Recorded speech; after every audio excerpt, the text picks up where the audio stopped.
Muy buenas tardes, mis amigas y mis amigos. Una vez más aquí en su programa Careo junto a Omar Francisco. Dolito Santana, ¿cómo está usted? Estamos bien, estamos bien. Qué bueno, un placer estar Segundo con usted programa. Y con ustedes 2026. en el 2026. ¿Le dejaron Reyes, don Lito? ¿O usted le deja a la vieja Belén? Yo soy Santana. A ti sí. Tú eres Santana Reyes. Viendo ya que el año comienza a afianzarse, yo no quiero que enero parezca un mes viejo. ¿Cómo? Bueno, Sí, es que al ritmo que va enero. Sí, es lo que te iba a decir, porque heredamos todos esos problemas de diciembre. La gente no termina de separar mire, que año enero nuevo comienza como fue el 2025. El 2025 se sintió largo. Uno piensa como que Donald Trump tiene como 7 años en el poder. Nada más tiene un año que cumplió ahora. Y lo celebró con con la captura de Nicolás Maduro y una intervención militar compleja, muy compleja.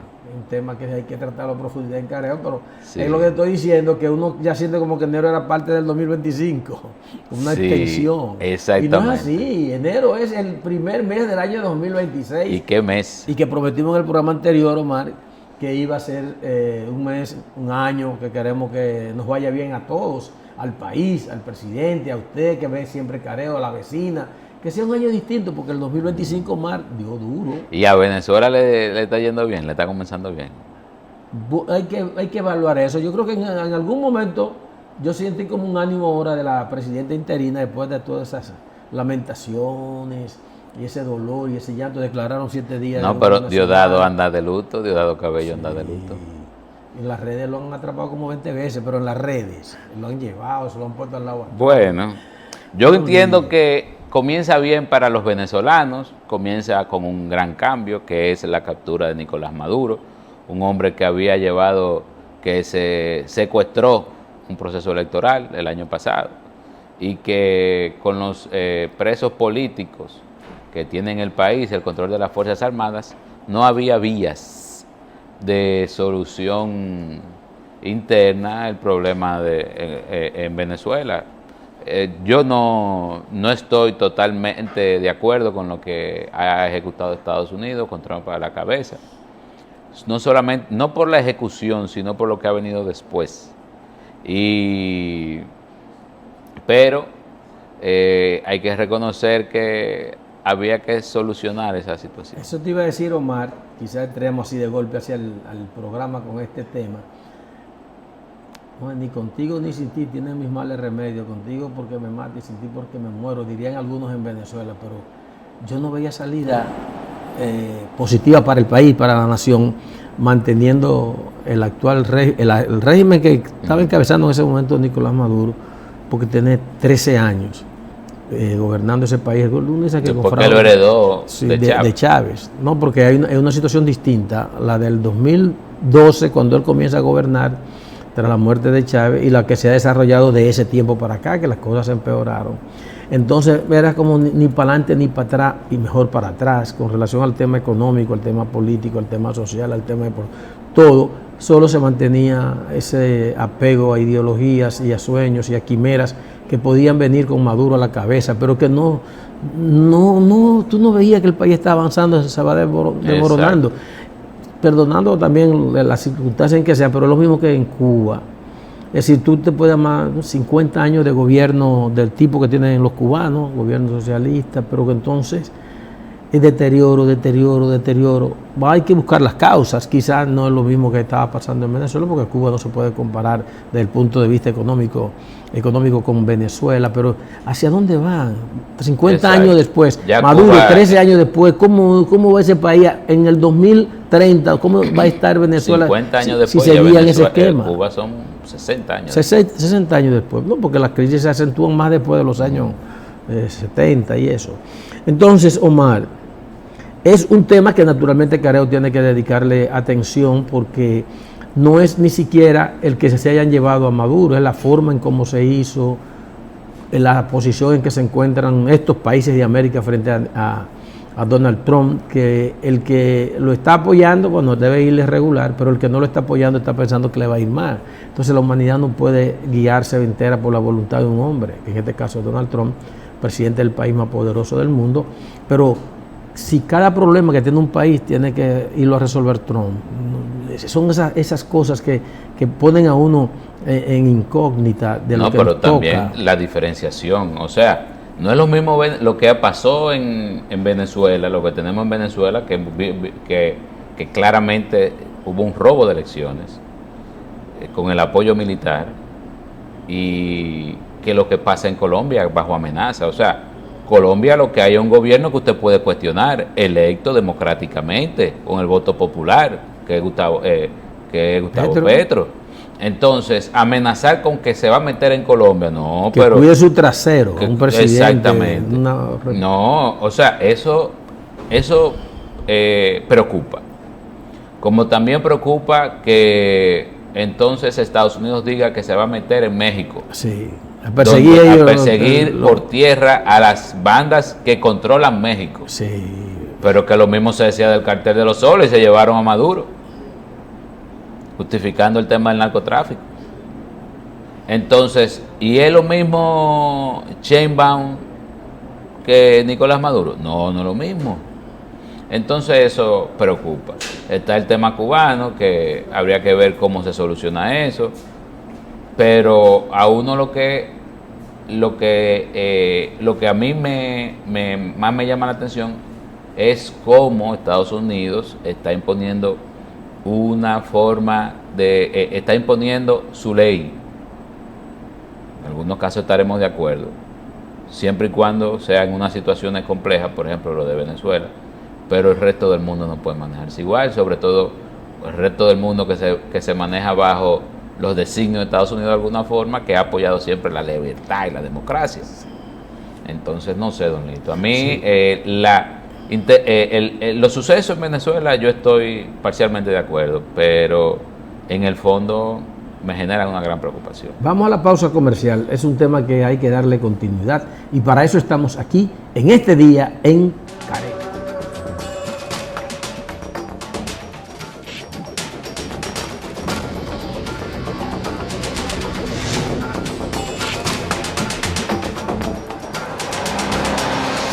Muy bien, de retorno con todos ustedes aquí en Careo. No pretendemos hacer un programa nada más con temas internacionales, Omar, pero se necesita que sigamos viendo este caso que está viviendo nuestro continente, y más cercano a nuestra parte que le corresponde a la zona geográfica de la República Dominicana, Suramérica, y parte de Norteamérica con relación a México, que es como ya si fuéramos nosotros también, aunque están más al norte.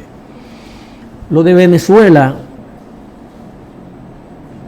llama a reflexión, sobre todo por la forma en cómo se hicieron las cosas. Oí unas declaraciones del señor Almagro, que era el ex secretario general, o es ex secretario general de la Organización de Estados Americanos, OEA, que él tiene sus formas de ver las cosas, como es normal, y tuvo un buen tiempo dirigiendo esto, cuando trataba como de justificar lo de la ocupación o intervención de Estados Unidos para extraer a Maduro de Caracas. El operativo militar, para decirlo, que es una cosa tan confusa que ha pasado ahí. Hay quienes dicen el secuestro también. Bueno, que no han pedido recompensa por eso. Sí. Yo me decía que, como vi también la intervención del presidente Leonel Fernández, él dijo eso después que el señor Fernández se dirigió a la nación y pedía que se recurra al diálogo para resolver el problema de Venezuela, como uno quisiera que se recurra al diálogo para Cuba, que se recurra al diálogo para Colombia, para México. Es la forma ideal, las guerras debían estar descartadas. Pero que en México y en Colombia no hay que recurrir a ningún diálogo, porque ahí lo que está pasando, lo que puede pasar o se puede alegar son situaciones propias de cada país. Bien, pero eso mismo podías tú decirlo Venezuela con su toquecito de especialidad que tenía la presencia de Maduro. Pero él decía, como en una actitud levantisca, que de diálogo en diálogo se fortalecía la dictadura de Maduro, como queriendo decir que ya no había espacio para dialogar, y siendo él un señor con tanta responsabilidad, sí, decir eso es como que no hay que dialogar cuando tú tienes problemas con el adversario, siempre y cuando tú tengas más fuerza que él. porque lo que está haciendo Estados Unidos, que lo practicó en Venezuela, viene acomodado por la potencia militar que significa ese país. Tú me dijeras a mí que si ese problema lo tuviera Venezuela con Chile, por ejemplo, que Maduro incomode al gobierno de Chile, por poner un ejemplo, o al gobierno de Bolivia o la zona, y se propusieran hacer lo que hizo Estados Unidos, es una cosa absurda. Pero es que fue Estados Unidos el que decidió retirar del poder de esa manera a Nicolás Maduro. Como era un problema tan grave el que estaba atravesando Venezuela, la gente no le ha dado la connotación que tiene el caso de tú entrar y sacar a un presidente que con fraude o sin fraude, mientras tanto era un presidente constitucional. Dicen algunos que era ilegítimo, pero bueno, no, salvo el caso de Noriega en Panamá, hubo más resistencia, ¿verdad?, para poder retirar a Noriega y llevárselo a Estados Unidos, porque esto de Maduro duró apenas 45, con todo el ejercicio duró 3 horas. La entrada exactamente, sí, todo el ejercicio duró 3 horas. Pero llegar ahí y retirarlo fue un asunto de minutos, para no decir de horas, porque no llegó a 1 hora ni siquiera. Entonces, el problema está en que cada país ahora piensa que cada vez que tenga un problema de ese tipo, con gobierno ilegítimo o con gobiernos que han llegado al poder mediante fraude y esas cosas, van a tener que recurrir, en vez de esperar 4 años más de ese dominio, a que Estados Unidos lo retire del gobierno. Entonces, ¿para qué son las naciones? ¿Para qué están las divisiones, las soberanías? Tú hiciste el otro día una comparación de lo que significa en este momento de la humanidad ser soberano, y nos comparaba a la soberanía de nosotros frente a un gobierno cercano como el de Haití. Pero es que el mundo no puede ser así. Por algo se creó la ONU, por algo se creó la Organización de las Naciones Unidas, por algo se creó la OEA, por algo están las normas, los acuerdos internacionales, la firma de convenio entre las potencias, para evitar que una potencia como tal se adueñe totalmente del mundo o de una franja del mundo. Entonces, Omar, no es tan sencillo ver la extracción de Maduro del poder, el secuestro, lo que tú quieras, el derrocamiento, y que ya salieron de ese tipo, porque ahora... Él está fuera del poder, pero el chavismo sigue reinando. Eso te digo, y ahora, y parece que va a continuar según el discurso de Donald Trump, porque ¿qué ha pasado? Usted ha dicho una parte. Luego de la captura de Maduro, lo que Estados Unidos está tratando de hacer es mantener la estabilidad para hacer negocios en Venezuela. Ellos dijeron, el mismo día de la captura de Maduro, la mañana, con menos de 6 horas después de la captura de Maduro, dijeron que ahora ellos iban a explotar el petróleo, que el petróleo era de ellos, que ellos habían hecho las primeras inversiones en Venezuela y que ahora tenían y que todo el mundo era bienvenido para negociar con su petróleo en Venezuela. Esas fueron las palabras más o menos del presidente Donald Trump. Y luego dijo que se estaba negociando, que se estaba conversando y había sido muy colaboradora la vicepresidenta en ese momento, Delcy Rodríguez, que ahora es la presidenta de Venezuela. Y algunos avances de esas negociaciones se están viendo. ¿Cuál es? Bueno, que Venezuela se comprometió a entregarle 50 mil millones de barriles de petróleo a Estados Unidos para que lo negocie, dejando sin petróleo a Cuba, por ejemplo, en el camino, y abriéndole la llave a Estados Unidos para que ese petróleo venezolano él lo pueda negociar con el resto del mundo. Pero el dinero que Estados Unidos le va a pagar ya está asignado a los fondos. Va a ser a lo que diga Estados Unidos, porque Donald Trump ha anunciado que ellos van a correr el país. No ha dicho que van a gobernar, él ha dicho we're going to run, o sea, nosotros vamos a hacer lo que mandan, ellos van a hacer lo que nosotros digamos. Una suerte de intervención. Entonces, cuando uno ve eso, uno se da cuenta. Y yo voy a decir que si no lo hacen a Delcy, la presidenta actual en función de Delcy Rodríguez, le puede pasar peor que lo que le pasó a Nicolás Maduro. Exactamente. Y hay que decir que Ana Corina Machado ha pasado a ser... ¿Quién es esa? Exactamente, nadie en este... La Premio Nobel de la Paz. La Premio Nobel que no le gustó a Donald Trump esa designación que le decía que era de él. No, que él decía que él ni sabía quién era que se lo habían entregado, para que estemos claros. Sí. Entonces, Ana Corina Machado ha pasado, no voy a decir ni a un segundo plano. Ella sí sigue haciendo sus videitos, mandándole mensajes a Venezuela, pero ya Trump ya no está ni siquiera conversando con ella. No está en el cuadro de soluciones. Exactamente, no. Ya ella no es figura. Y viendo las cosas así, lo que parece que va a ocurrir es que Donald Trump, si él sí se porta bien, va a tratar con ella. Y por esa vía va a ir haciendo los cambios que él entiende que necesite Venezuela. No se habla de elecciones por ahora, dice él, a pesar de que las elecciones eso implica un respaldo real al régimen actual. Exactamente, eso no hay ni que hablar de fecha de elecciones. A pesar de que República Dominicana dice que no reconoce a Venezuela. Eso está como confuso porque no es confuso. Lo que ellos dicen es que la forma, que República Dominicana no reconoció a Maduro, el triunfo de Maduro pero Estados Unidos tampoco, y que Delcy fue elegida, pero República Dominicana nada más puede hablar por República Dominicana, y que Delcy fue elegida dentro de ese mismo proceso. Por tanto, por vía de consecuencia, no pueden reconocer a Delcy tampoco, aunque sí en el discurso hay una explicación importante. Están bajándole también de tono a la República Dominicana. Claro. Que por cierto, don Lito, dice el canciller Roberto Álvarez que la República Dominicana no participó, que los aviones, mejor dicho, los aviones estadounidenses con base en la República Dominicana, que tienen capacidad para abastecer de combustible a otros aviones en pleno vuelo, a eso se le dicen camiones cisterna, no participaron en la ejecución del plan de Estados Unidos para sacar a Maduro del poder. Bueno, vamos a la pausa comercial. Regresamos con más en Careo.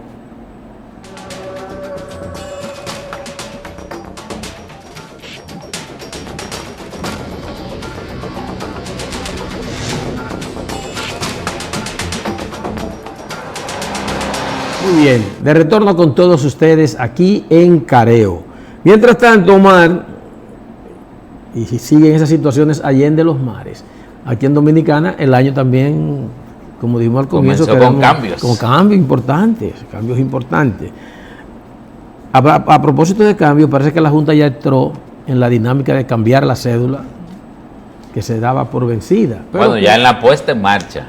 Pero que en realidad todavía está funcionando esa por una misma resolución de la Junta Central Electoral. Pero el pasado jueves, como tú dices, Omar, comenzó el proceso de captura de datos como una forma, un plan piloto, porque es un proyecto muy ambicioso. Son 9.4 millones de ciudadanos que al día de ayer, del jueves, estaban en capacidad de recibir sus documentos, porque hay cédula de identidad y cédula de identidad y electoral, y se hizo un acto en esa institución para dar como el banderazo de partida, comenzando por el personal interno de la Junta Central Electoral y concretamente más cerca por las personas que laboran en informática, un eje fundamental para este proceso, y cedulación, que son los dueños de su movimiento para entregar la cédula en este 2026 hasta marzo del 2027.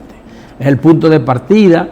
Se tomó como referencia a la persona que tiene más antigüedad en el servicio para que sea la que honre el paso que se estaba dando. Y entonces ya hay todo un cronograma hecho para visitar todo el país después del 8 de abril, en el que se entregarán los plásticos ya con todos los datos incluidos. Y una fecha importante, según explicaron, la entrega el 26 de este mes de enero, es el día de Juan Pablo Duarte, de su cédula al presidente de la República, Luis Abinader. Una pregunta, don Lito. Cuando se captan los datos, ¿se entrega la cédula inmediatamente? En este momento no, porque están como, es el proceso que ellos llaman de captura de los datos, tanto biométricos como de las huellas y estas cosas, y a esas personas, comenzando con el personal de la Junta, que va a durar ese proceso más o menos una semana, hasta el 22, 23 de enero, se le dará a ellos la cédula en 2 meses. Pero del 26 de enero en adelante se va a capturar los datos de instituciones trascendentales del país, como la Suprema Corte de Justicia, el Tribunal Constitucional, la Cámara de Diputados y Senadores, Cámara de Cuentas, lo que llaman las altas cortes, algunas instituciones con las que va a hacer algún tipo de acercamiento a la Junta Central Electoral, hasta que se llega el momento del 8 de abril, que ahí sí, Omar, a partir del 8 de abril, cuando se toman, tú vayas, dependiendo del mes en que tú naciste, a procurar tu cédula, un proceso que va a durar no más de 5 minutos, te toman tu dato y tú en el último paso de ese proceso vas a recibir tu plástico. Mientras tanto, hasta el 8 de abril, al que le capturan sus datos, le estarán entregando su documento en aproximadamente 2 meses, en lo que se va como entrenando todo lo que tiene que ver con el equipo. Pero al presidente Abinader se le va a dar su plástico inmediatamente, se le toman los datos. Esa es la realidad. Don Lito, en esta semana el presidente Luis Abinader hizo cambios. De hecho, el primer decreto que emitió fue el nombramiento de Jorge Subero Isa como consultor jurídico de la presidencia, y Antoliano Peralta, quien fue hasta ese momento consultor jurídico de la presidencia, lo nombró como ministro de Justicia, ministerio nuevo que tiene que estar armado a más tardar diciembre del 2025, finales de diciembre del 2025. ¿Por qué? Porque la ley que crea el Ministerio de Justicia da un plazo para la conformación de ese ministerio y organización de 12 días desde el nombramiento de su ministro. Hay algunas direcciones que ya existen de alguna forma, que están dentro de aparatos, direcciones, autonomías que están dentro ya del sistema de justicia dominicano, y que lo que van a hacer es pasarse de un lugar a otro. Por ejemplo, están en la Procuraduría, bueno, entonces ya eso pasa al Ministerio de Justicia. Hay que recordar que para ese ministerio se aprobó un presupuesto de 4.000 millones de pesos para este año. Ahora, lo que sí tienen que buscar es un local donde van a trabajar. Sí, yo creo que lo primero que hay que, yo he tratado de dar como una explicación, lo primero que hay que como que explicarle al país bien en qué consiste eso. O sea, ¿qué ganamos? El Ministerio de Justicia, o sea, se supone que va, en principio, lo primero que hace es asumir la política de manejo de las cárceles de la República Dominicana. Se le quita a la Procuraduría General de la República esa gestión, esa responsabilidad, y ahora la asume un ministerio. ¿Para qué? Para que la Procuraduría General de la República se dedique exclusivamente a la persecución de los delitos. Pero ¿y entonces? Hay otra parte también de emisión de documentos. Papel de buena conducta será en el Ministerio de Justicia también. Y otros documentos que se van a emitir que serán en el Ministerio de Justicia. También, no sé la razón política, pero también las ONG tendrán que ser reconocidas y fiscalizadas por el Ministerio de Justicia, la que le dicen ahora ASL, Asociaciones Sin Fines de Lucro. Entonces, esas van al Ministerio de Justicia. ¿Y la Procuraduría? Y la gestión. ¿Cómo queda la Procuraduría? La Procuraduría, se lo acabo de decir, queda exclusivamente para gestionar, para perseguir el crimen. Pero está dentro del Ministerio de Justicia. No, la Procuraduría sigue siendo independiente, autónoma, independiente en el aparato dominicano. Se trata entonces de deslindar los campos para que la Procuraduría no tenga tantas ramificaciones. Para que la Procuraduría se dedique a perseguir. Correcto. Y que el Ministerio de Justicia se dedique a administrar los elementos que pueden ser aledaños a la justicia dominicana. Yo no tengo mucha idea de esas cosas. Además, los temas, las políticas públicas que tienen que ver con derechos humanos, la va a gestionar el Ministerio de Justicia. Eso a mí tampoco me queda muy claro. Pero eso no queda, Omar, pero ¿por qué se llama Ministerio de Justicia? Pudo haber tenido otro nombre, porque eso es muy complejo. Justicia, en el dominicano simple, llano como yo, tiene que ver con todo lo que se asume como la aplicación de eso, de el castigo de delito o aplicación de lo legal a determinados ciudadanos. ¿Por qué va a estar en un ministerio bajo el Poder Ejecutivo cuando estamos luchando por la definición del Ministerio de Justicia, por las separaciones de las cosas? Como por ejemplo, la Suprema Corte de Justicia está totalmente separada de lo que es el Poder Ejecutivo. Sí. la Procuraduría General de la República, que todo el mundo lo asocia al tema de justicia. Ahora va a quedar completamente separada de lo que es el Ejecutivo. Sí, pero Omar, ¿quién maneja eso? Es el presidente de la República. El Ministerio bueno, de pero no Justicia. de antes, pero antes. Pudieron ponerle otro tema, porque es que ahora yo siento que la gente se está envolviendo en que la incidencia del Ejecutivo no va a estar lejana del judicial. Bueno, pero la medida en la que se vaya aplicando, era necesario, cuando se están unificando y ministerios, crear un ministerio nuevo. Bueno, eso es cuestionable, pero recuerde que la política de Estado del presidente Luis Abinader es que el Ministerio Público es independiente. Entonces, por eso es que las acciones que tienen que ver con administración de cosas que no sean la persecución del crimen, se les está despojando a la Procuraduría General de la República. Bueno, vamos a la pausa comercial. Regresamos en breve con más en Careo.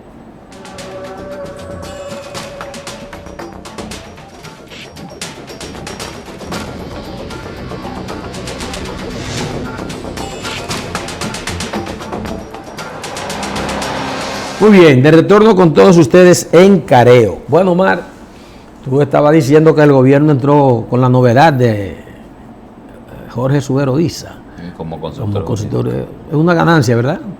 Bueno, yo creo que Jorge Subero Isa es una ganancia donde quiera que esté en el tren gubernamental. Bien, pero también retiró Antoliano Peralta. No, expresidente de la Suprema Corte de Justicia, sí, un jurista de fuste. De fuste, bien. Retiró a Antoliano. Que no es que Antoliano no lo sea. Todo lo contrario, Antoliano también es un buen abogado, un gran abogado. Por eso lo está enviando al Ministerio de Justicia.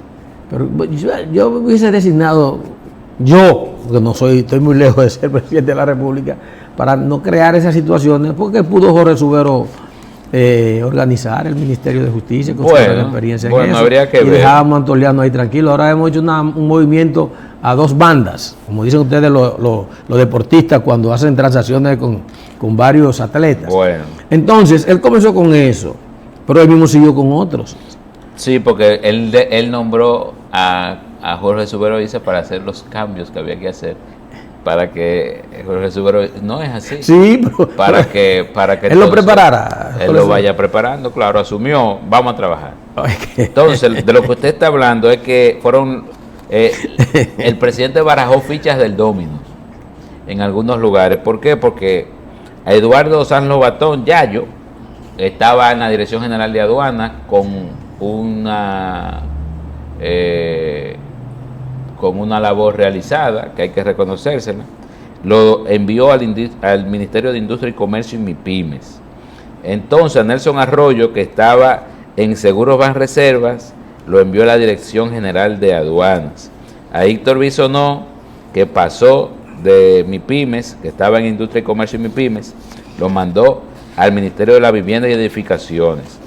Y entonces, al ex ministro de la Vivienda, Carlos Bonilla. ¿Se quedó sin funciones, yo creo? No, lo dejó sin funciones y se hizo pública una carta en la que él estaba despidiéndose del gobierno, agradeciéndole al presidente que le haya dado el chance, indicando como que se va a quedar fuera del gobierno. Entonces, pero antes de esas designaciones, el presidente Luis Abinader también designó como ministro de Agricultura a Francisco Olivero Espaillat Bencosme y sacó a Limber Cruz.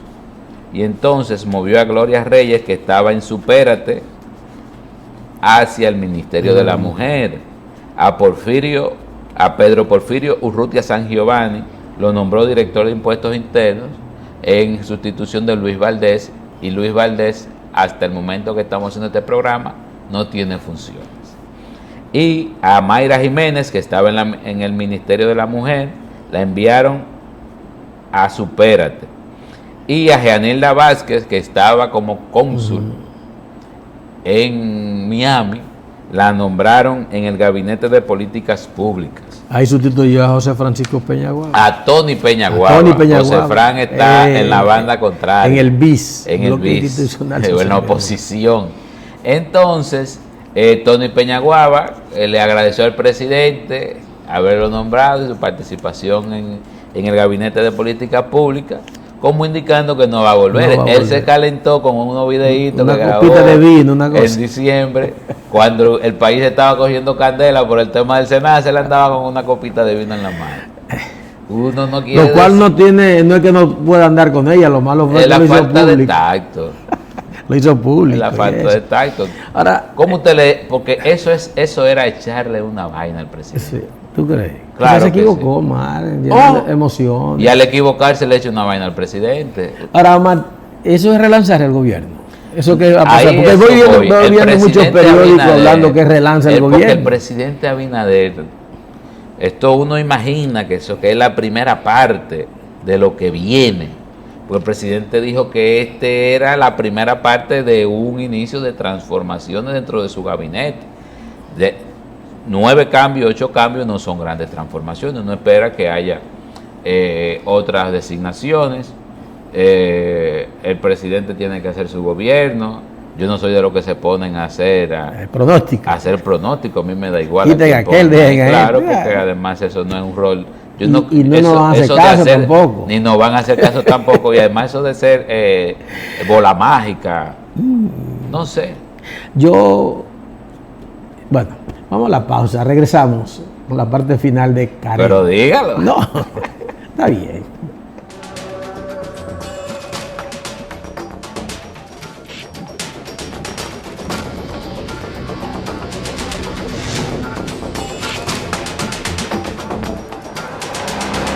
Bien, de retorno con todos ustedes en Careo. Se nos quedó Omar. La renuncia. No, renuncia no. La puesta a disposición del presidente. No, eso fue una renuncia. Fue una renuncia. Porque además el cargo siempre está a disposición del presidente. Si usted tiene un jefe, el cargo suyo está a disposición del jefe. Eso es un ridículo. Póngame cargo a disposición. ¿Y cuándo no cabe cargo? Usted es dueño de empresa para tener cargo. Eso es el ridículo más grande. No sea tan cruel. No, en la verdad. ¿Quién es electo? El presidente. Nadie pone su cargo a disposición. El presidente dispone de todos los cargos. Pero me llamó la atención la renuncia de don Mario Lama, porque él estaba frío ahí. Bueno, 5 años tuvo ahí, más o menos. No sé. Dicen que fue cansancio. No, los funcionarios no se cansan. Son de palo. No, pero no renuncian. Y es fácil. Algo pasa ahí que tú no puedes, ni yo, quizás tú eres un periodista activo. Bueno. Pero que uno no. Bueno, ahí lo último que pasó fue el caso Senasa. Sí, pero ahí también. Pero eso no tiene que ver, entre comillas, sí tiene que ver. Pero ahí se mencionó inclusive en un momento a la vicepresidenta de la República, porque estuvo en algún momento coordinando los organismos de ese sector. Pero que no se había sonado a Mario Lama en nada. Bueno. ¿Verdad, Omar? No. Pusieron un joven que parece que es muy dinámico ahí. Pusieron al señor Julio César Landrón, que fue hasta ese momento director del Hospital Traumatológico Ney Arias Lora. Una persona que en el Ney Arias Lora, según he conversado con personas que han recibido servicio ahí, está muy bien. Y hace un gran trabajo y además, y sobre todo, 0 deudas. Y muchos servicios, con el robo que le hizo Senasa al país y a los hospitales públicos, es casi una suerte que ese señor diga 0 deudas. Pero dice que él es muy activo, tiene una experiencia de haber dirigido su inicio en actividades en la provincia de Sánchez Ramírez. Él dirigió también algún sector dentro del hospital Darío Contreras. Y como tú dices, la responsabilidad de dirigir el hospital traumatológico es una prueba bastante consistente de que él puede hacer el trabajo. Es joven, dicen también que tiene un gran factor a su favor, que es la asistencia social. Abrió un programa, o le dio vigencia a un programa de asistencia para personas con escasos recursos que llegaban ahí en condiciones deplorables, y se le daba una especie de subsidio para eso, y que no hubo quejas en el manejo de eso.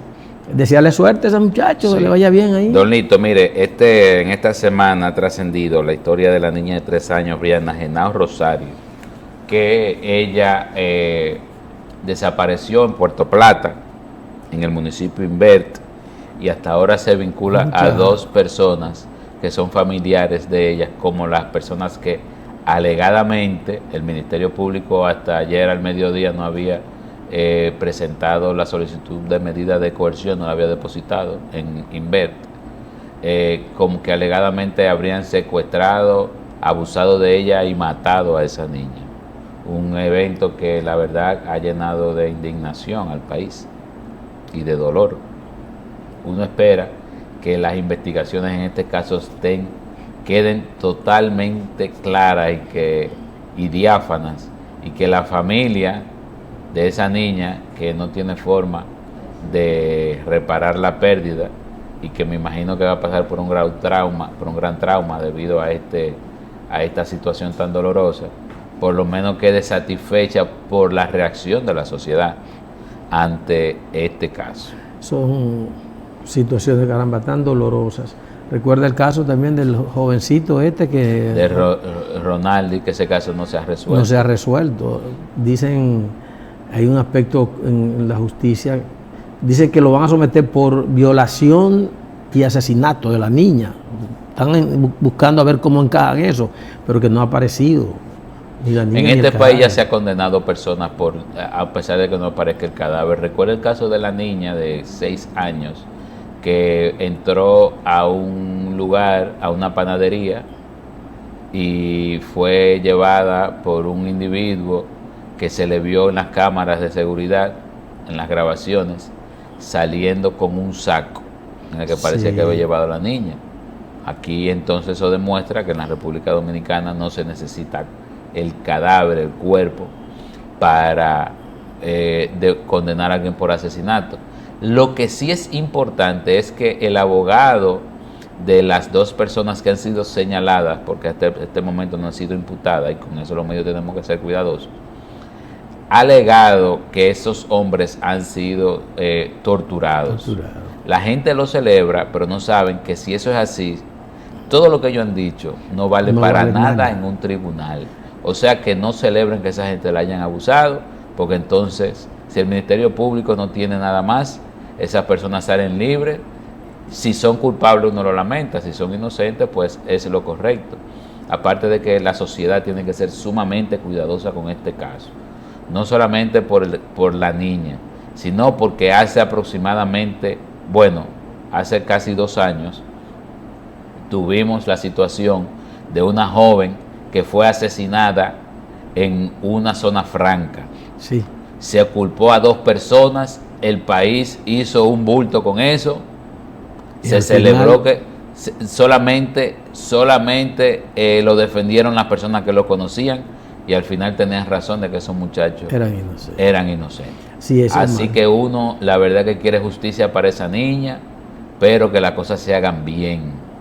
Es lo más importante, para que después no hagamos ridículo y para que no paguen justo por pecadores. Sí, creo que sí, ya nos han hecho la seña que tenemos que despedirnos, pero yo, en esas cosas, uno ve situaciones que no se la puede imaginar, esa confesión, como tú has dicho, pero si tú recuerdas que tú la fuiste a buscar, que tú la subiste a una segunda planta, que estaba ahí un primo tuyo contigo, que ese primo, que después la violaron, la mataron y la sepultaron. ¿Cómo tú no recuerdas dónde la sepultaron? ¿Cómo tú no puedes localizar? Es un campito de 4 casas. Claro. ¿Cómo tú no vas a recordar en un entorno en el que tú no podías alejarte caminando para cavar un hoyo? Y el campito es tan chiquito que todo el mundo debe ser primo. ¿Me entiendes? Entonces, son cosas muy extrañas, y para eso están los expertos, para que las cosas se pongan en su justo lugar, y no es que se trate de exculpar a nadie, ni tampoco condenar a nadie, es que se hagan las cosas que hay que hacerlo. Claro. Porque por instinto, o por presión, o por tortura, tú no estás resolviendo un caso. Es que tú puedas demostrar, más la ley es tan tal que todavía tú dices, yo maté a fulano, y ellos quieren que tú le demuestres cómo tú lo mataste, para ver si tú no estás encubriendo a alguien. ¿Cuántos tiros tú le diste? No, le di 2, mentira, que fue apuñalada, mijo, no fuiste tú que la mataste. ¿A quién claro, porque ellos pueden alegar, que era oscuro y nosotros no sabemos dónde lo ocultamos. Pero debieron perderse. Claro, ¿cómo regresaste a tu casa? ¿Cómo regresaste a tu casa? Bueno, se nos ha ido el tiempo, mis amigas y mis amigos. Temas que uno no quisiera, caramba, abordar, ya despidiéndonos, porque no quisiera tampoco que sucedan. Pero de eso se trata esto. El próximo sábado, a la 1 en punto de la tarde, estaremos aquí en Careo, para seguir conversando con todos ustedes en temas como este. Omar Francisco, Don Lito siempre Santana. será un honor compartir con usted este programa. Por igual, Hasta la próxima, pásenla bien.